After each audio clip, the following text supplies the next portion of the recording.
Alors, on vient de définir la requête, on vient de construire la requête que nous avons envoyée vers l'API. Donc, voilà les paramètres.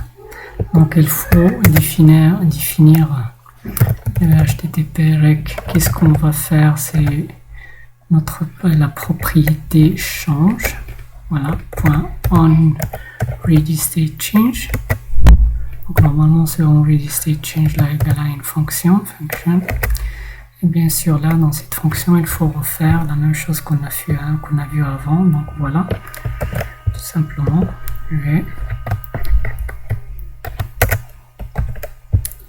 donc on reçoit le JSON, donc on peut l'afficher. Donc là tout simplement console.log et raw. Donc on a reçu un JSON qu'on a appelé raw si vous voulez, tout simplement.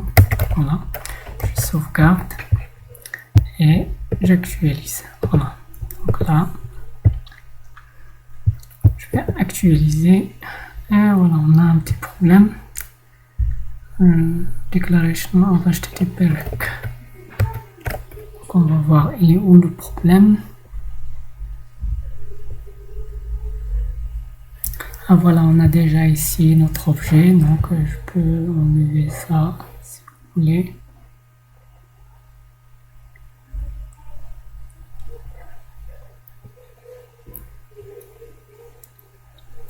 List change.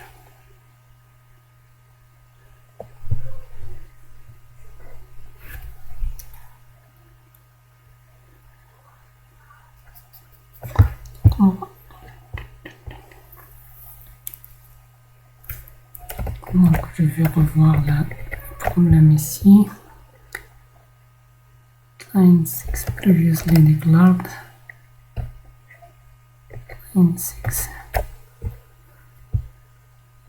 HTTP request et on a le problème dans la ligne 15.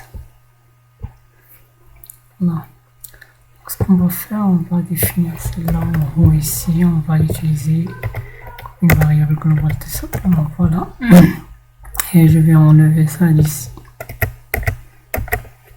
Sauvegarde et on exécute. Toujours notre open de 22.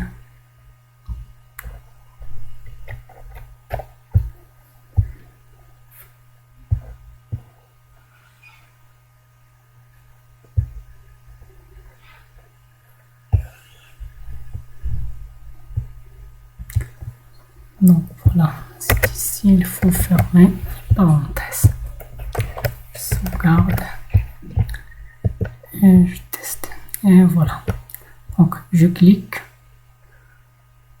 Normalement, on envoie une requête.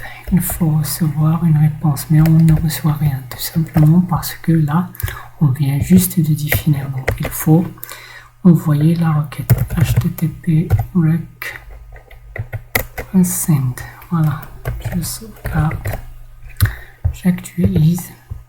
Donc maintenant je clique, j'ai envoyé la requête et j'ai reçu une réponse. Donc vous allez voir que dans cette réponse là on a un tableau d'objets. Dans chaque objet on a les propriétés country code, etc., latitude, longitude, mais bien sûr d'autres informations. Et voilà, donc là vous allez voir on a les cas actifs, etc. pour chaque pilier. On passe à un autre.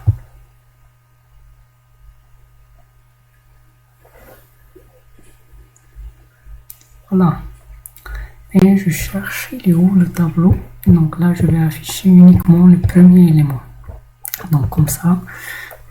Par exemple 0, juste le premier, parce que normalement il doit y avoir un tableau. Donc par exemple Afghanistan,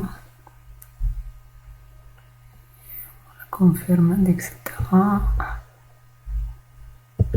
On va voir qu'est-ce qu'est la propriété. On va le tester ici. Normalement c'est Day 1 je crois. Day 1 country par exemple Maroc. Donc vous voyez là, il envoie un tableau d'ailleurs. Excusez-moi. Donc c'est déjà là aussi c'est bon. Il a envoyé tout simplement un tableau. C'est un ensemble de valeurs d'un pays tout simplement. Donc l'élément 0 c'est le jour 1, c'est le premier jour. Donc on a ces trucs là, on a confirmed, titre, covered, etc. Donc on va essayer de tracer le confirmed.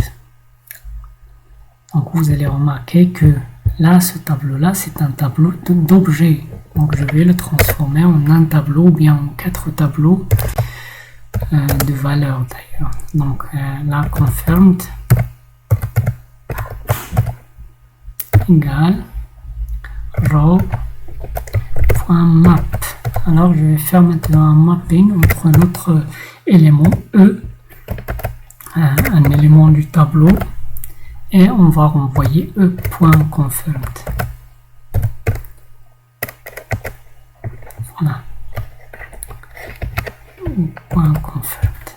Donc maintenant je peux afficher mon tableau confirmed si vous voulez pour voir qu'est-ce qu'il contient exactement. Je sauvegarde. Je remonte en haut, je teste. Donc je clique, c'est un array. Il ne contient rien. On va voir celui-là.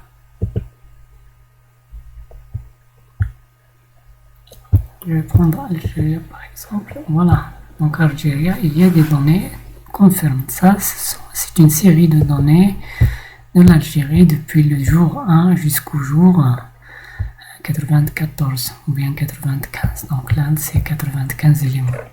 Et bien sûr, là, ce tableau-là, on va le tracer tout simplement dans notre tableau. Donc, il faut savoir que ce chart-là, il est là, il existe, my chart. Il faut juste le mettre à jour, c'est-à-dire ce dataset-là, il faut le mettre à jour tout simplement. Et on a déjà vu que ce dataset, normalement, il va contenir plusieurs informations que nous allons définir. Donc, on a déjà vu un exemple, il contient le dataset, c'est un objet, un tableau d'objets qui contient plusieurs éléments, bien plusieurs propriétés, c'est le label, etc. Donc là, je vais créer un dataset si vous voulez ici. On est où? Voilà, ici. Je vais créer un dataset. Dataset. Si vous vous rappelez, dataset, c'est un objet JavaScript qui va contenir c'est en fait tableau, c'est un tableau d'objets. Voilà. Voici le premier objet qu'on va créer pour ce dataset là. Je ferme. Donc dataset, il va contenir un label. Donc label. Point, donc là normalement c'est confirmed. Ça c'est la première propriété. La deuxième propriété c'est data, c'est importante. Data égale quoi? Normalement dans notre cas c'est cet objet là. C'est confirmed. Voilà, j'ai créé le dataset. Donc maintenant tout simplement ce qu'on va faire, on va mettre à jour notre, et si vous allez vers vous allez vous documenter sur chart.js update chart.js updating charts, donc on va voir comment on peut mettre à jour les éléments de ce un data chart dataset. Voilà, donc dataset, je vais juste assigner le dataset, mais n'oubliez pas de faire chart update. Voilà, donc là il suffit de dire my chart, c'est notre, et bien sûr celui-là il faut, on va le mettre en haut, comme ça on est à l'aise, et on va utiliser let, comme ça on sera très à l'aise. Donc là je vais mettre let my chart. Voilà, my chart maintenant je le connais, il est là. Et là, je vais dire mychart.dataset. Je vais carrément lui donner cette valeur-là. Je sauvegarde et vous allez remarquer là que même si on réinitialise, je prends par exemple l'Algérie, on a la donnée mais rien ne s'affiche dans le graphique, tout simplement parce qu'on n'a pas fait de mise à jour.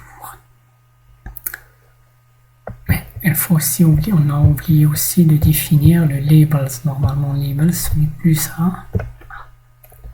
Donc là labels, ou bien on va le laisser pour des raisons, vous allez voir pourquoi. Donc là on a dit il faut faire une mise à jour mychart.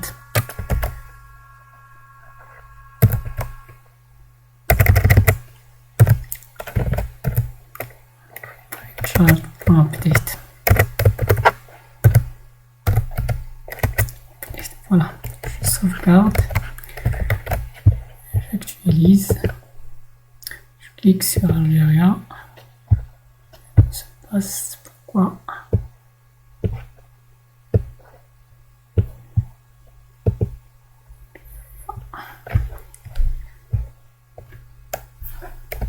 Un problème.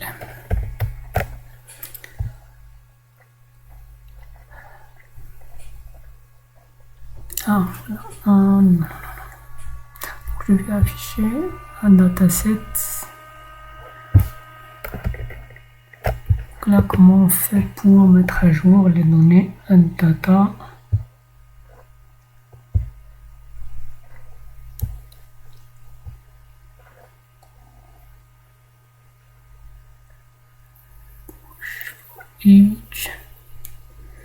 Je ne sais pas si on peut signer directement, mais on peut le faire un après l'autre.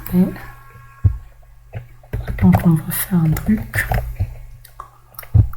Donc je vais prendre ce confirm, je vais le donner ici, dataset. Là je vais mettre data, là, un premier. Donc là je vais mettre label égal. Je crois que j'ai trouvé le problème.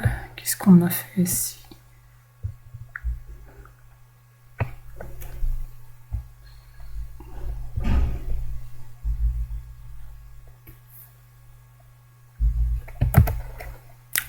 Non, il n'y avait pas de problème. Donc là, label, je crois, c'est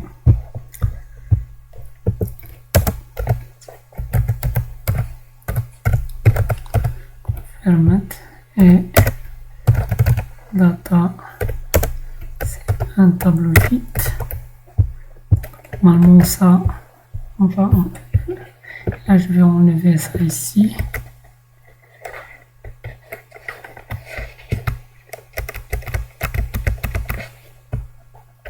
Et j'enlève ça et ça. Je sauvegarde et je teste. Donc là vous voyez on a déjà ce confirm, là c'est bon. Et en bas on a ces valeurs là. Et maintenant je vais faire un mychart dataset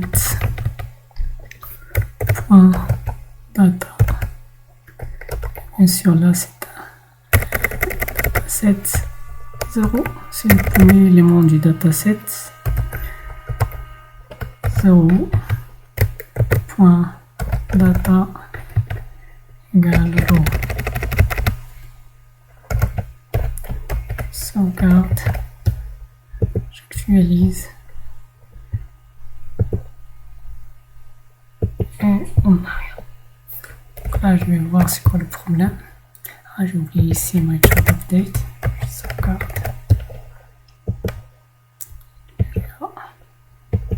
Pourtant il n'y a rien.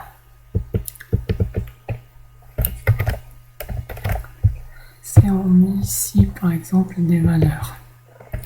Donc on a 1, 2, 3, 2, 3, 4, 5, 6. 5 et 6. Je sauvegarde.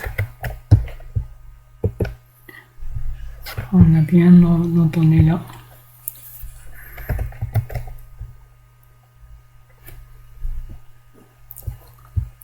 Je vais enlever ici.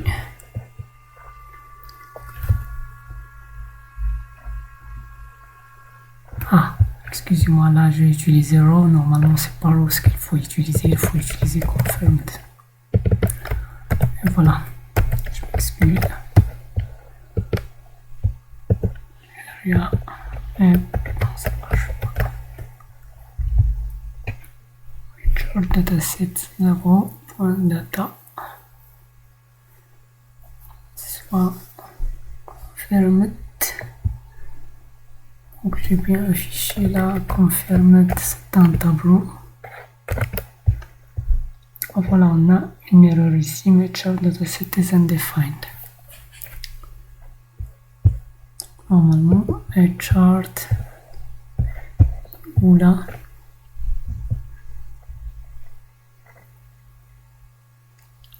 Voilà, c'est data.dataset d'ailleurs, je m'excuse.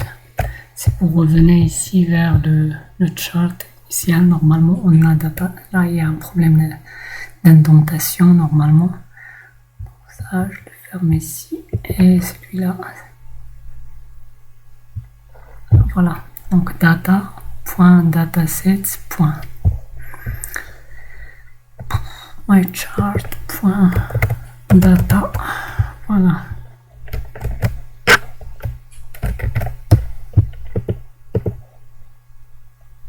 Clique sur Algérie et voilà, on a modifié les données. Ce sont les données. Voilà, c'est 0, 0, 0. Là, c'est bon. Là, c'est impeccable. Donc, reste juste à modifier aussi le labels. Donc, labels, c'est je vais prendre là de nouveau et je prends labels row map ou confirmed A. Donc je vais l'associer à le jour, par exemple c'est date. Donc je peux utiliser la date si vous voulez comme les date. Je sauvegarde. Là aussi je vais chart. Donc on va remonter vers le haut pour voir. Donc typeline data labels. Voilà. Donc point data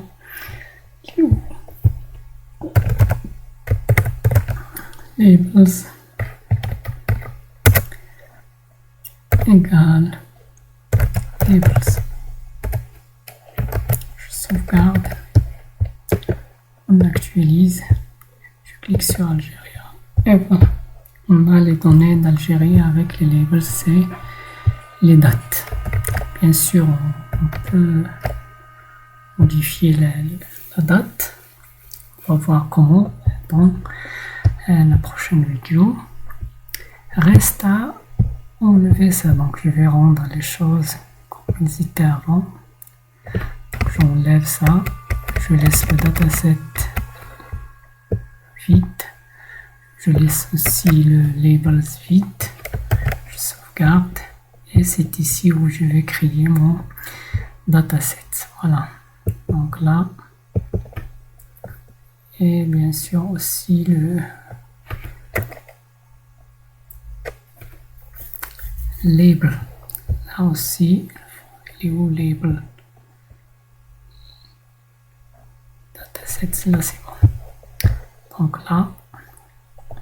Je vais créer mon data let datasets égale un tableau et dans notre cas le premier élément c'est label, deux points c'est confirmed recul data c'est confirmed et n'oubliez pas labels, c'est ça. Et je vais aussi maintenant dire my chart point, c'est l'erreur qu'on a fait il y a quelques secondes, point dataset égale tout simplement notre dataset.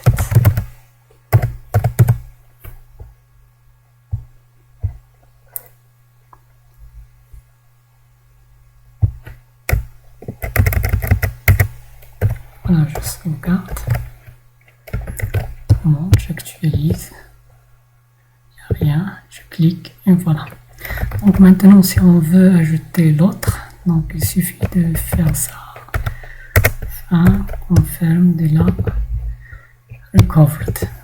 Donc là, ici, on a le. Ici, on a un record, confirm this recovered par exemple. On va utiliser recovered.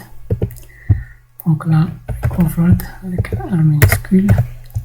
Et là, on va faire recovered avec un R majuscule tout simplement. Et on va ajouter un autre dataset tout simplement. Voilà, ici, recovered.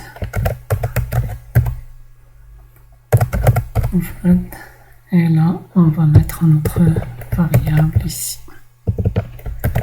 Voilà. Et tout simplement, le reste, ça reste inchangé. Voilà, maintenant, j'actualise, je clique et on a deux courbes. Et voilà, on s'arrête ici. Donc voilà, vous avez maintenant deux courbes, un pour les recovered et un pour les confirmed, tout simplement. Donc, mais le reste encore, il y a un petit souci. Pourquoi les données, ça arrive, ah là c'est vraiment. Donc c'est le 29.5. Donc c'est impeccable. Donc on a les données dans notre graphique. Bien sûr, on peut travailler sur cette date pour extraire uniquement le jour et c'est ce qu'on va faire dans la vidéo suivante.